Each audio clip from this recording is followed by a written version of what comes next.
நெல்லை மாவட்டம் முக்குடல் அருகிலுள்ள கீழபாப்பாக்குடி new life matriculation அகாடமியில் கிறிஸ்துமஸ் மற்றும் புது வருட கொண்டாட்டம் சிறப்பாக நடைபெற்றது.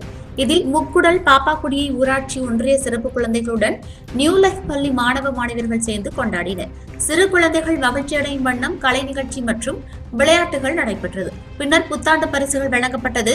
கேக் மற்றும் மதிய உணவு வழங்கி நிகழ்ச்சியை நிறைவு செய்தனர். இதில் சிறப்பு விருந்தினராக முக்குடல் வருவாய்த்துறை அதிகாரி கோமதி, தாய் தொண்டு நிறுவன உறுப்பினர்கள், பள்ளி ஆசிரியர்கள், நிர்வாகிகள் பலரும் கலந்து கொண்டனர்.